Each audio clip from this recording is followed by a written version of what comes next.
Bien, vamos a recordar los números decimales o en tal caso, si no lo han visto antes, pues aprenderlo, ¿ya? Los números decimales resultan de dividir dos números enteros. Bien, cuando dividimos los números enteros, resultan decimales finitos o exactos. Es decir, de este número, de hecho, al dividir 7 entre 20, resulta 0,35 y ahí termina, ¿no? Ya no queda nada de residuo en la división. En este caso es exacto, 0,35. Pero si dividimos dos números, por ejemplo, 43 entre 99, ¿ya? Resulta un decimal periódico puro, decimal infinito. Entonces, este decimal infinito quiere decir que yo sigo dividiendo, le sigo agregando cifras, pero nunca termina de dividir, siempre está quedando residuo. En ese caso me da decimales infinitos.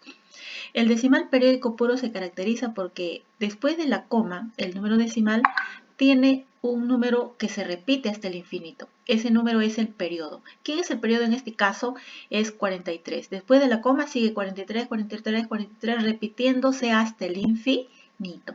Entonces, inmediatamente después de la coma, cuando está el periodo, se dice que el periodo está solo o puro. Por eso se le llama periódico puro. ¿Por qué periodo? Porque tiene un número que se repite. En este caso el número que se repite es 43, tiene dos cifras, ¿ya? Y está solo, no hay otro número junto al periodo. Muy bien, periódico puro. Si se divide, por ejemplo, 11 entre 90, resulta otro número decimal infinito llamado periódico mixto. ¿Por qué este decimal es periódico mixto? Observamos que después de la coma, inmediatamente después de la coma, no está el periodo. En este caso el periodo es 2. El número que se repite es 2, que es una sola cifra y se repite hasta el infinito. Pero antes del 2 hay una cifra diferente del periodo. Entonces, cuando hay cifras diferentes al periodo y luego el periodo, en este caso digamos que están combinadas los dos tipos de cifras, ¿no? Entonces se llama periódico mixto, mixto o combinado, ¿no? Después de la coma no está el periodo, hay una cifra diferente del periodo y después viene el periodo, periódico mixto. Entonces este es decimal infinito, periódico mixto. Luego, los no periódicos, ¿ya? Es cuando después de la coma decimal hay distintos números, pero no hay periodo. No hay un número que se repita hasta el infinito.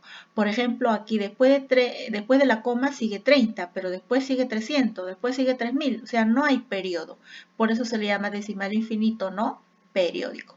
Pero también de todos los números, aquí solamente hay un ejemplo de división hecho de un número menor entre un número mayor, dos números enteros, uno menor entre mayor, pero también los decimales también resultan de dividir un número mayor entre uno menor, ¿no?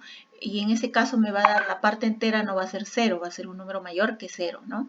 Entonces, esos de todos los decimales, todos que resulten de dividir dos números enteros, están en esta parte de acá arriba, entre los decimales finitos y los decimales infinitos, pero que sean periódicos. Entonces, toda esta parte de acá le llamamos decimales o expresiones decimales periódicas, ¿ya? Por ejemplo, cuando yo divido 4 entre 2, me da 2, pero si a ese 2 yo le agrego coma 000, se vuelve un decimal. Por eso todas estas cifras que resulta de dividir números enteros y que tienen periodo, los conozco como expresiones decimales periódicas.